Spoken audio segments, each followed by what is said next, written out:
Hey guys, and welcome back to the channel. I am Zemo, the dad in DPS, and today, as you've probably guessed by the backdrop, we're not doing a purveyor video. We're doing yet another episode of The Good, the Bad, and the Script. Now, we had a really bad run last week, so I am probably not going to be using any of those weapons there. I say probably, I'm definitely not going to be using one of those weapons. But before we get into the video, let's thank our members. Now, we have Twice Baked Spuds, Golty, Wyatt Blackburn, Waller is me, and David Smith, who is our newest one. Now, a special shout out goes to Waller is me. He literally put down his membership before two videos had been made and all that, just after two videos had been made. So he missed out on being mentioned for them. So I'm just giving him a little extra shout out so he knows that I didn't forget. Anywho, if you do enjoy my videos, don't forget to leave a like, comment, subscribe, and then, yeah, let's get on with it. Hold on to your seats and prepare your butts for laying pipe rifle. So, this weapon you may recognise from a video in the past. Now, I mock pipe rifles profusely. I do it all the time. But recently I've been using pipe weapons and found they're not as bad as I gave them credit for. Now, this one is a two-shot, 25% faster fire rate, 15% faster reload weapon. Very good effects for this type of gun, very good effects for any type of gun, apart from maybe two-shot. You could say there are better effects, and I definitely do know there are better effects. Now, in terms of this weapon, what do I think is going to happen? Is it going to shoot through time, annihilate your grandmother, and erase your existence from ever being born, and all that kind of thing? No. No, it's not. The Legacy Gatling Plasma I had the other week will do. The fixers I've had in the past will do. This is just going to kill or wound your grandmother. Not even gonna, like, present day grandmother, not past grandmother. Also, don't shoot your grandmother. This weapon is gonna do okay, I expect. I think it's gonna be very average, but at times that is all you really need. You don't need the freaking weapons that you can shoot down the sky with all the time. And that's kind of the purpose of these videos, to highlight weapons that don't really get a lot of love, or ones that should get more love, because they're absolutely broken and amazing. I mean, look at the Spank engine, that thing was brilliant. Anywho, let's get on with the video. Now, as I said, this is not a weapon that is going to annihilate your grandmother through time, space, and annihilate everything that is and was. But I think it's going to be a decent weapon in terms of just killing stuff. I'm obviously using it on the stealth side of things because, let's be honest, it's going to do better there. How is this gulper even know I'm here? I'm like using a silenced weapon and somehow it knows I'm there. The gulpers have like really good perception. But as you can see, gulpers are pretty heavily armoured and they went down relatively easily. I'm not too unimpressed by the damage it was putting out. Now, this could be much better if it was bloodied. Obviously, I'm a bloodied build, and I'm always going to get my best results with a bloodied weapon. But, as you can see, I'm pointing at things, and they are certainly dying. And that's kind of all you can really ask for. If the weapon kills, it kills. And because of the fire rate and the reload speed, I barely get any downtime. Don't get me wrong, at the moment, you're not really getting to see the full extent of that because I am not being inundated with enemies, mainly because I'm stealthed.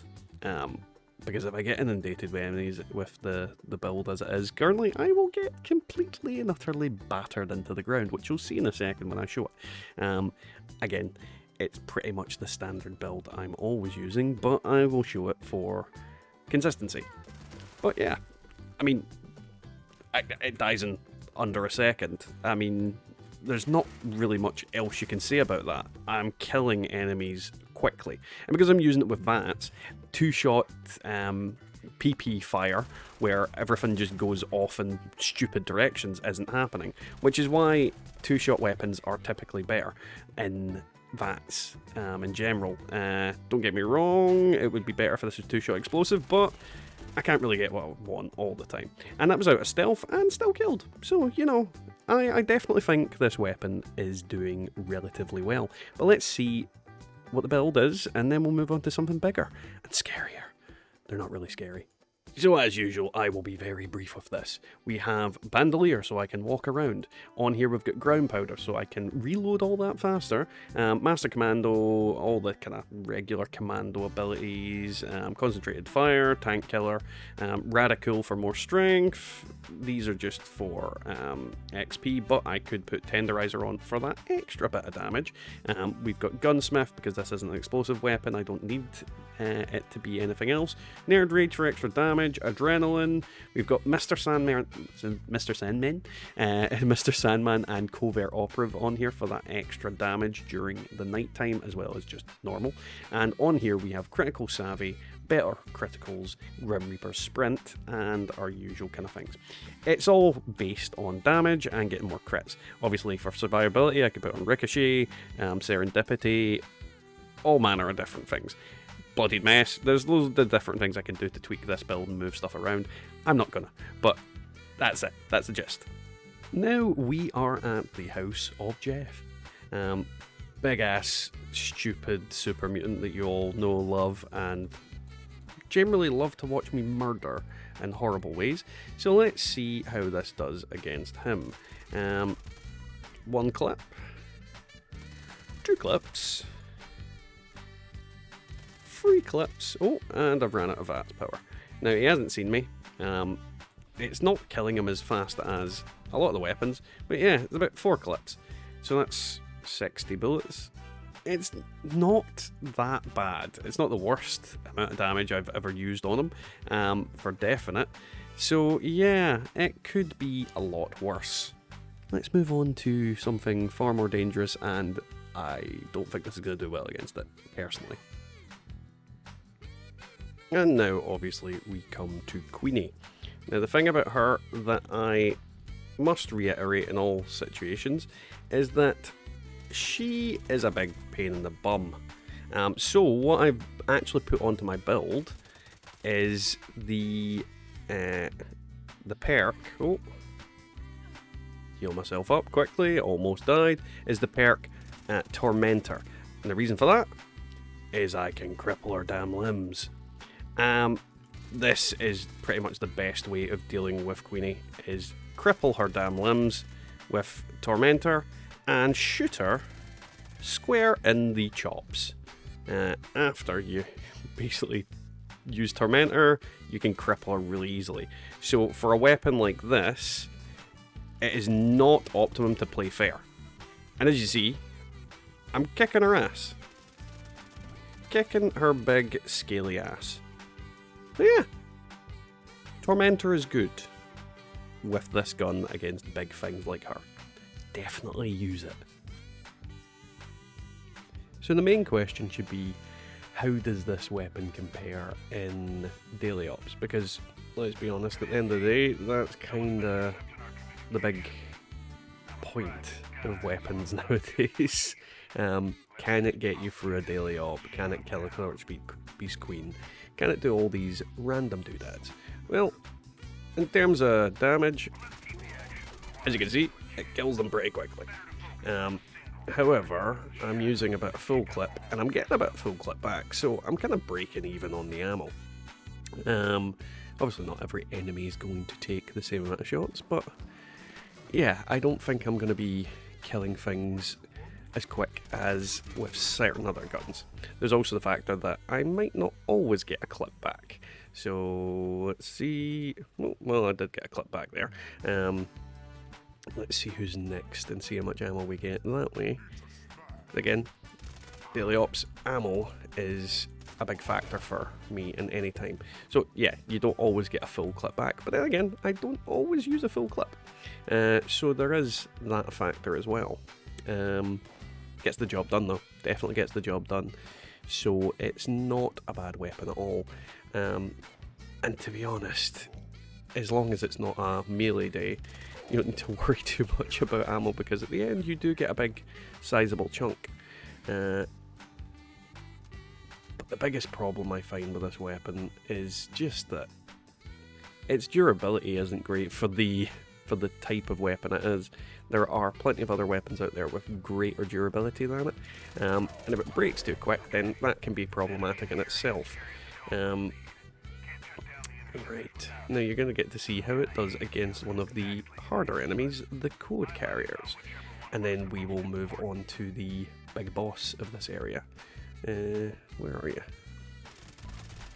Right, so that's probably not the code carrier.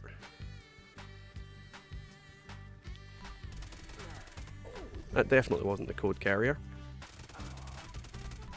So you're looking about 2 full clips to take this guy out, which isn't actually that bad, and it makes it relatively easy. So we are just about to come up against the big fella, and we'll get to see how well this weapon does against him. Hopefully, if I can survive all this poison on the ground, which is the biggest problem currently. So let's sneak past all this, and he is lurking down here. I really wish he would stop moving away from me. We'll use another doodad. Ah, crap. He saw me. That's going to be annoying. This is the biggest problem with these stupid super mutants and the poison in this mode, is that, yeah. Now, as you can see, I'm not doing the most sizable amount of damage, but I'm doing enough. I'm doing about as much as the other people on my team, so that is kind of a gimme. The biggest issue is obviously I can't sustain the fire. So against stronger, bigger enemies, as you saw with the other things, you can't sustain the rapid fire that you'd need to do, so you're not exactly going to be wiping out enemies of that size quickly. But if you can stealth around them, you can wait until your stuff needs to regenerate so that you can do it. Now, is this weapon broken? No. No, far from it. It is pretty much just a decent weapon. And that's the problem with the pipe rifles, is they are typically just decent. They're not the kind of weapon that I would recommend you use to, be an in-game absolute god of war that takes out Earl, takes out the Queen, destroys everything. But they'll get you from point A to point B. They'll kill most enemies in the game with relative ease. And yeah, it's definitely usable within the right build. There are better variations of this weapon as well. Bloodied, for one, I would expect to do a lot more damage. Junkies, anti-armor I'd expect to do better. Two-shot is kind of the red-headed stepchild of the damage perks that's on the weapons. So it's not the best, but it's certainly not the worst either. On top of that, if we were all using the optimum setup, we'd all be using fixers or legacy weapons and no one would have any fun. So yeah, I definitely think it has a place, and I definitely think it's worth using, if not just to make things a little bit less instant deathy. But yeah, that's maybe just me. So that was today's video, guys. If you enjoyed it, don't forget to leave a like, a comment, and subscribe. If you click the join button down below, you can join our YouTube members, which would be greatly appreciated. And I've never really said this before, but if you enjoy my videos, share them. Share them with everybody you know, because the more people you get in, the happier I'll be, at least. And we'll have more people to chat and leave comments, all that kind of thing. But yeah, that was today's video. Now I'll catch you all next time in the Wasteland.